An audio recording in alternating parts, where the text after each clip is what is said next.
الحمد لله الذي أنزل القرآن بلسان عربي مبين،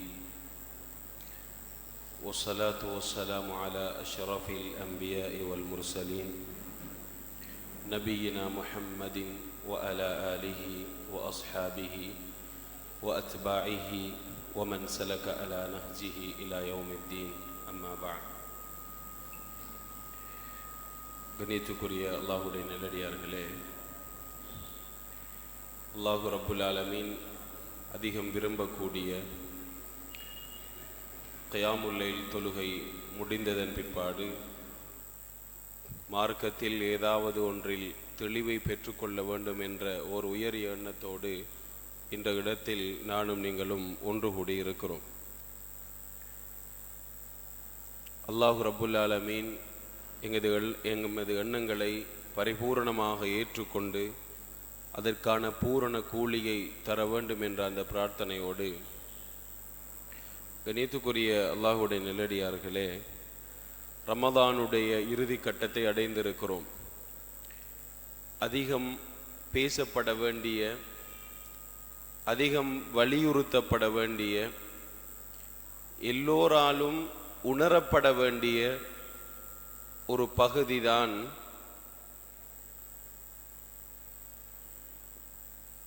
வணக்கங்கள், இபாதத்துகள். மனித நடத்தையில் என்ன மாற்றம் ஏற்படுத்தி இருக்கிறது, மனித நடத்தையில் இபாதத்துகள் என்ன மாற்றத்தை ஏற்படுத்தி இருக்கிறது என்ற அந்த கேள்விக்கு விடை தேட வேண்டிய கட்டாயத்தில் இருக்கிறோம். கண்ணியத்துக்குரிய அல்லாஹ்வுடைய நல்லடியார்களே, இன்றைக்கு இந்த தீன், இந்த மார்க்கம் எப்படி புரியப்பட்டிருக்கிறது என்றால், தீன் என்பது முழுக்க முழுக்க வழிபாடுகளால், வணக்கங்களால், இபாதத்துகளால் ஆனது. தீன் என்றால், மார்க்கம் என்றால் வணக்க வழிபாடுகள், இபாதத்துகள் என்றுதான் நாம் புரிந்து வைத்திருக்கிறோம். ஆனால் அல்லாஹு ரப்புல் ஆலமீன் சொல்கிறான், தீன் என்பது வணக்க வழிபாடுகள் மட்டுமல்ல சகோதரர்களே. தீன் என்பது இபாதத்துகள் மட்டுமல்ல. தீன் என்பது இபாதத்துகளோடு சேர்த்து பண்பாடுகளாலும் ஆனது. இபாதத்துகளோடு சேர்த்து தீன் என்பது ஒழுக்க விழுமியங்கள், பண்பாடுகள், நல்ல பழக்க வழக்கங்களை கொண்டதும் தான் இந்த மார்க்கம் என்பதை நானும் நீங்களும் புரிய வேண்டும். இந்த மார்க்கம், இஸ்லாம், வணக்கத்துக்கு எவ்வளவு முக்கியத்துவம் கொடுக்கிறதோ அதே முக்கியத்துவத்தை பண்பாடுகளுக்கும் கொடுக்கிறது, ஒழுக்க விழுமியங்களுக்கு கொடுத்திருக்கிறது. அல்லாஹு ரப்புல் ஆலமீன் எமக்கு வழங்கி இருக்கின்ற இந்த வணக்க வழிபாடுகளின் ஊடாக அவன் எதிர்பார்ப்பதும் ஒவ்வொரு மனிதனும் நல்ல பண்பாடுள்ளவனாக மாற வேண்டும் என்பதைத்தான். ஒருவர் இபாதத்துகளில் பக்குவமாக பேணுதலாக இருக்கிறார், நல்ல பண்பாடுகள் அவரிடத்தில் இல்லை என்றால் அவரது மார்க்கத்தை முழுமைப்படுத்தவில்லை என்றுதான் சகோதரர்களை பொருள். அல்லாஹு ரப்புல் ஆலமீன் முக்கியமானது ஒரு வசனத்தில் இப்படி குறிப்பிடுகிறான், யா அய்யுஹல்லதீன ஆமனு, மூமின்களே, இர்காஉ, நீங்கள் ருக்கு செய்யுங்கள், ருக்கு செய்து அல்லாஹ்வை வணங்குங்கள், வஸ்ஜுது, சுஜூது செய்யுங்கள், சுஜூது செய்து அவனை வணங்குங்கள், வஅபுது ரப்பக்கும், உங்களது அல்லாஹ்வை, ரப்பை நீங்கள் வணங்கி வழிபடுங்கள், இபாதத் செய்யுங்கள் என்று சொல்லி அல்லாஹ் ரப்புல் ஆலமீன் தொடர்ந்து சொல்கிறான், வஃஅலுல் கைர். எப்படி? வஃஅலுல் கைர், நல்ல பழக்க வழக்கங்களை, நல்ல அம்சங்களை நீங்கள் செய்து கொள்ளுங்கள், நல்ல பண்பாடுகளை நீங்கள் வெளிக்காட்டுங்கள், நல்ல ஒழுக்க விழுமியங்களை வெளிப்படுத்துங்கள், நலவுகள் செய்யுங்கள் என்று சொல்கிறார். இந்த வசனத்தை கொஞ்சம் ஆழமாக கவனியுங்கள். ருக்கு செய்து, சுஜூது செய்து அல்லாஹ்வுக்கு இபாதத்து செய்யுங்கள், அதே நேரம் வஃஅலுல் கைர், நீங்கள் அதிகம் நலவுகளில் ஈடுபடுங்கள் என்றும் அல்லாஹ் சொல்கிறான். இபாதத்துகளுக்கு கொடுக்கப்படுகின்ற அதே முக்கியத்துவம் இந்த நலவு செய்தல், நல்ல பண்பாடுகளோடு இருத்தல் என்பதுக்கும் கொடுக்கப்படுகிறது சகோதரர்களே. இன்றைக்கு நாம் இபாதத்துகள் மட்டும்தான் இஸ்லாம் என்று புரிந்ததன் விளைவுதான் நிறைய பேர் இபாதத்துகளில் ஈடுபடுகிறோம், பக்குவமாக பேணுதலாக வணக்கம் புரிகிறோம். ஆனால் அப்படியான அந்த வணக்கசாலிகளிடத்தில் நல்ல பண்பாடுகள் இல்லாமல் இருப்பதற்கும், ஒழுக்க ரீதியாக வீழ்ச்சி அடைந்திருப்பதற்கும், நல்ல விழுமியங்கள் இல்லாமல் இருப்பதற்கும் மிக முக்கியமான காரணம் அவர்கள் இஸ்லாத்தை வணக்கத்தோடு மாத்திரம் சுருக்கி புரிந்து வைத்திருக்கிறார்கள் சகோதரர்களே. அல்லாஹ் ரப்புல் ஆலமீன் அல் குர்ஆனில் சொல்கிறான், இன்னல்லாஹ மஅல்லதீன தகவ். அல்லாஹ் இறையச்சம் கொண்ட, தக்குவா கொண்ட, இறை பய உணர்வோடு நடக்குகின்ற மனிதர்களோடு அல்லாஹ் இருக்கிறான். யாரோடு? தக்குவாதாரிகளோடு அல்லாஹ் இருக்கிறான். இந்த நோன்பு அதனைத்தான் நம்மிடம் எதிர்பார்க்கிறது, தக்குவாவை. அல்லாஹ் தொடர்ந்து சொல்கிறான், வல்லதீனஹும் முஹ்சினூன். இறையச்சவாதிகளோடு அல்லாஹ் இருப்பதை போல முஹ்சினூன்களோடு, இஹ்சான் உடையவர்களோடும் அல்லாஹ் இருக்கிறான். இஹ்சான் என்றால் நல்ல பண்பாடுகள், அடுத்தவர்களது கஷ்டங்களை புரிந்து கொள்ளுதல், பிறருக்கு நலவு நாடுதல், தனது செயல்பாடுகளை பேணுதலாக சரியாக நிறைவேற்றுதல், இவைகளெல்லாம் இஹ்சானுக்கு கருத்து கொடுக்கலாம். அப்ப இஹ்சான் உடையவர்களோடும் நல்ல பண்பாடு உள்ளவர்களோடும் அல்லாஹ் இருக்கிறான். அதே நேரம் இறையச்சம் கொண்ட தக்குவாதாரிகளோடும் அல்லாஹ் இருக்கிறான். இவைகள் எல்லாம் ஏன் சொல்லுகிறேன் என்றால், வணக்கம் புரிகின்ற அதே நேரம் நாம் நல்ல பண்பாடுள்ள மனிதர்களாக மாற வேண்டும் என்பதும் இஸ்லாத்தினுடைய முக்கியமான எதிர்பார்ப்பு சகோதரர்களே. நாம் நபிகளாரை எப்படி பார்க்கிறோம்? ஒரு மிக பெரியதொரு தலைவர், இந்த உம்மத்துக்கே ரஹ்மத்தன் லில் ஆலமீன், தொழுகையில் கால் வீங்கும் அளவுக்கு தொழுதவர்கள், தொடர்ந்தும் நோன்பை நோற்று வந்த ஒரு மனிதர் என்றெல்லாம் நபிகளாரை நாம் சொல்லுகிறோம், பேசுகிறோம். அதே நேரம் நபிகளார் ஸல்லல்லாஹு அலைஹி வஸல்லம் உயரிய பண்பாட்டு விழுமியத்தினுடைய அடையாளமாக, பண்பாட்டு ஒழுக்க சீலராக நபிகளார் இருந்திருக்கிறார்கள் என்பதும் வரலாற்றில் நாம் பார்க்கிறோம் சகோதரர்களே. ஒரே ஒரு சம்பவம், நபிகளார் ஸல்லல்லாஹு அலைஹி வஸல்லம் ஒரு அவையில் உட்கார்ந்து இருக்கிறார்கள். அந்த அவையில் சிறிய சிறிய சஹாபாக்களும் பெரிய பெரிய சஹாபாக்களும் இருந்தார்கள். அபூபக்கர், உமர், உஸ்மான் ரலியல்லாஹு அன்ஹும், இப்படியான மூத்த சஹாபாக்கள் அந்த அவையில் இருந்தார்கள். அதே நேரம் 7-8 வயதை உடைய, 12 வயதை உடைய சிறிய சிறிய சஹாபாக்களும் அந்த அவையில் இருக்கிறார்கள். அந்த அவைக்கு ஒரு பால் பாத்திரம் கொண்டு வரப்படுகிறது. ஒரு பால் பாத்திரம் கொண்டு வரப்படுகிறது. நபிகளார் அதில் ஒரு பகுதியை அருந்திவிட்டு அடுத்ததாக தன்னுடைய தோழர்களுக்கு கொடுக்க வேண்டும். வலதுபுறத்தில் இருப்பவர்கள் சிறிய சஹாபாக்கள், இடதுபுறத்தில் உட்கார்ந்திருந்தார்கள் மூத்த பெரிய சஹாபாக்கள். நபிகளாருக்கு ஒரு வகையான சங்கடமாகி விட்டது. சிறியவர்களுக்கு கொடுப்பதா, மூத்தவர்களுக்கு கொடுப்பதா? வலதுபுறத்தில் சிறிய சஹாபாக்கள் உட்கார்ந்திருக்கிறார்கள். வலதிலிருந்து ஆரம்பிப்பதுதான் நபி வழி. பெரிதொரு சங்கடம், யாருக்கு கொடுப்பது?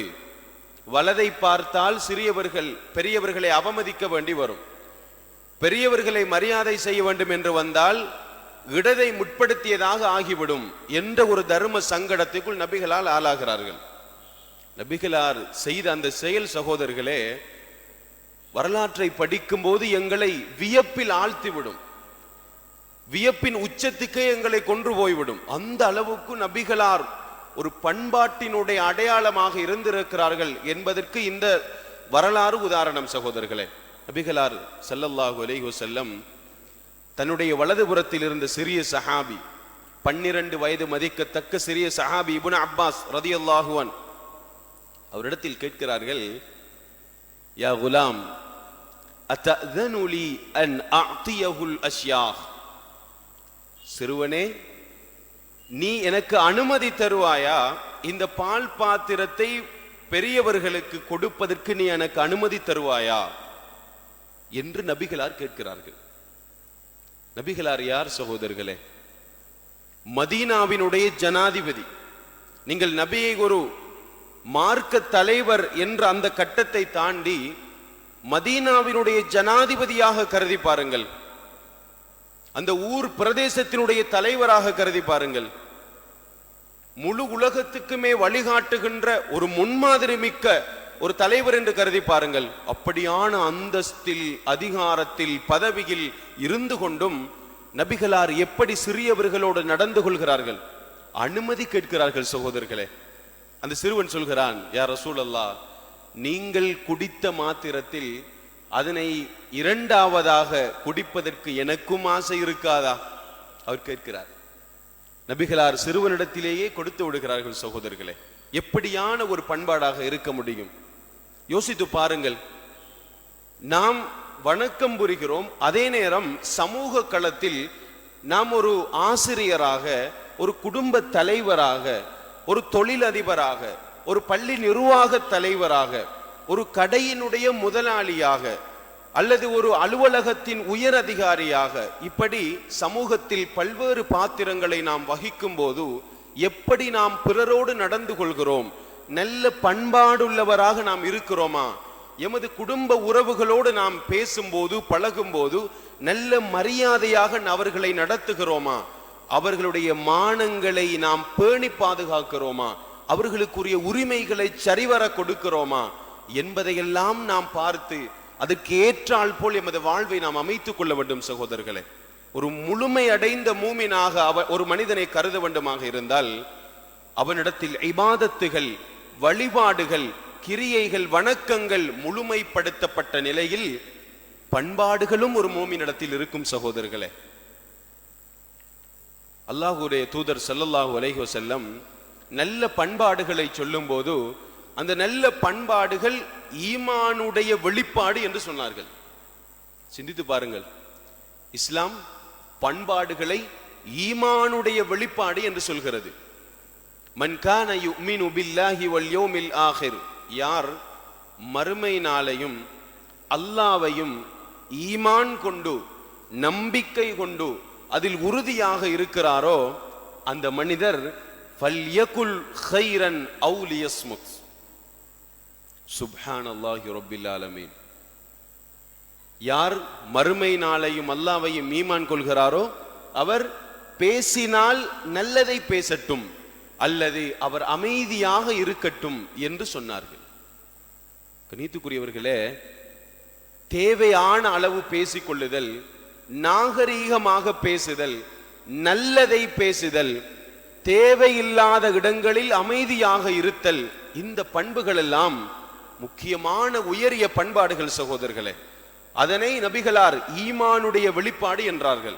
இதிலிருந்து நாம் எதனை புரிகிறோம் என்றால், மார்க்கம் என்பது வணக்க வழிபாடுகளோடு சேர்த்து பண்பாடுகளையும் எம்மிடம் எதிர்பார்க்கிறது.